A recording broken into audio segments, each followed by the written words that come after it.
It's true though. A lot of people, like I say, a lot of people didn't know the security measures of the Paris city like I did. Like I knew the security procedures for almost every city. Like I designed them. Like the backup security force. Like Paris, I believe, had three security forces two that no one knew about, and then of course the obvious police force, which was out there, and then a couple like retired military people also wandering around there. I mean, we built Paris basically. That was my place. The Renault factory, and then later on Paris, and we did some other stuff, other cities. I mean, I just went around. So like with the Paris thing, we had two backup security forces and even a military force, a militant force. I think there was actually three maybe, where one of them was actually a what's called a military force, of course. Yeah, I think that might be where we started in Paris, because Paris had, like I said, we had to take Paris back, where there's like this one group and this one floor. I forget exactly how it is, because there's like several different fights over Paris basically. And this one time we had to get the tanks in there, and then there's like these drug dealers, or opium dealers or whatever, and they were in this middle floor, and they had women and children and something, and we had to get up in there, and we had to shoot into the house or whatever, and I think it worked. We took some casualties, of course, and there's pictures of everything, of course, because I always had it documented afterwards.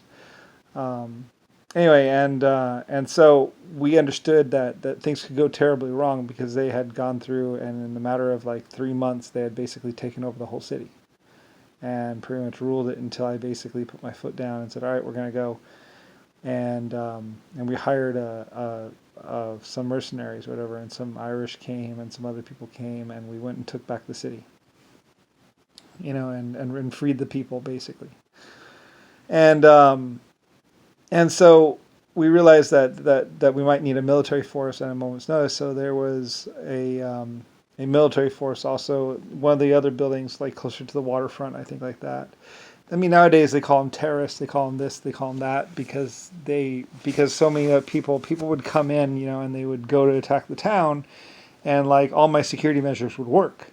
Like the police force would go, because they kind of knew each other. So the police force would go to get these people. They would get shot at, and then they're the backup. There's a couple times when Paris, when a couple people found out the hard way how good Paris actually was. It had a military force, or two military forces, that would act from either side of basically, there's a group of buildings basically, and there's a lot of fighting in there, because a lot of, some people would go to take it over, and it's like, no, you're not going to take over our city. And so stiff resistance is what they found at Paris. I mean, if you walked in there and you were cool, they'd be cool to you. But if you went in there and started shooting people, then Paris would react. And Paris actually had quite a few security measures that nobody knew about other than me. Like I knew about all the Paris security measures. There was a couple different teams. Like we took that city. So, and we trained people, and there was also a trained military for Paris. I mean, I knew about it. So, you know, and the American military should have never been shooting at Paris at all. So, but somebody came in there shooting, and my military forces all pounced on them several times. And I guess JFK or others tried to figure out what the security measures were, without my knowledge, fortunately, because I mean, I knew what they would be. I just didn't know the exact people, of course. But years passed, so you know. So anyway, though, but Paris was a really, really, really well protected city, where they had a good, as a military, we designed it militarily, military speaking inside, like everyone, like we knew all about military, and we designed it together, and so it had different. I think it was really good. I wish I could go back and look at it and tell you and talk about it, because it was like we had a military group over here with guns, and then we had one over here, and then we had one over here, and then we had one over there. So if anything happened in the middle of Paris or something, like most people actually just decided to basically carpet bomb rather than to try and take over a city, because my security measures were so friggin' good. I mean, I was really good. Like we were like set. Like we had like 5 guys here, 6 guys there, 8 guys there, and 10 guys there. We had people all over the place that knew what they were doing. And so Paris and like Berlin and a lot of the cities I set up, they were all set up really well, with the idea of people are going to come in or a tank is going to come in and they're going to try and take over the city. What do we do? So they designed it that way. They worked out plans. They had everything. So we were all set to go before anything ever happened. And then basically nothing really ever happened. Or at least nothing ever happened for a very long time, other than some mobster or someone shooting up the town. And Paris was one of the safer places to be, actually. And I designed that. So, and then Berlin and other things. I mean, I used to be really good at cities and protection. There was quite a few times when quite a few different cities found themselves in trouble, and I made sure that would never happen again. So anyway, so yeah, Paris. I designed the security measures on that and stuff like that. I did a lot of stuff like that, a lot of security stuff. So and other stuff. I mean, I did security stuff. It's amazing actually how much I actually did. I worked with them on how to, we worked with them on how to build it, our architecture and stuff, and we tried to also figure in. I think that's another thing about Paris too. We tried to figure in things that would actually be good positions to basically hide behind in case there was a problem. So we kind of built the city in such a way that a guy could like sneak in and like get his back against a wall if he was ever under fire.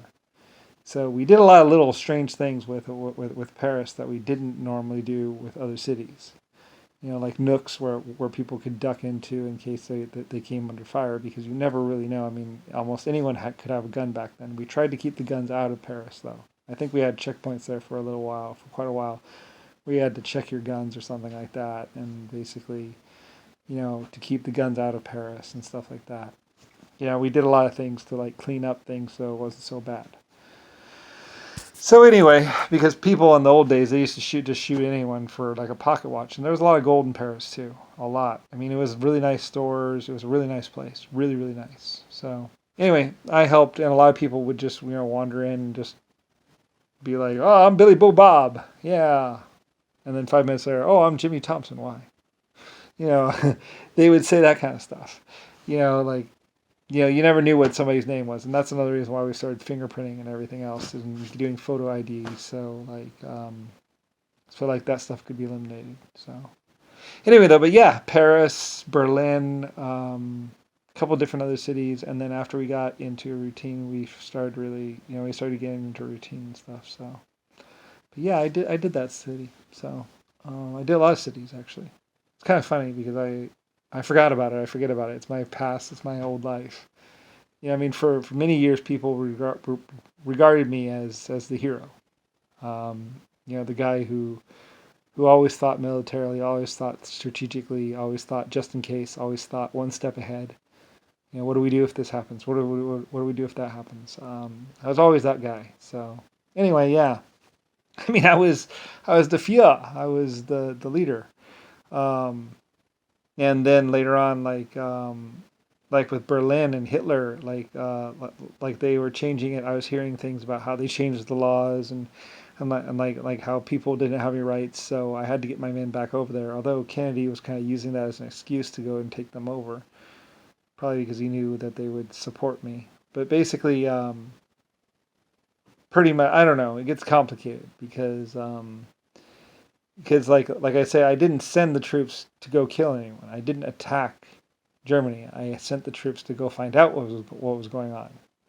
The actual attack, that's because they couldn't. I don't know. They couldn't get over there without getting shot or something. I don't really know. I mean, like I say, JFK was trying to take me down on purpose, trying to take down all the people that would support me on purpose, and it gets really complicated. But I mean, I was a hero. Everyone knew me, so the great Lucifer.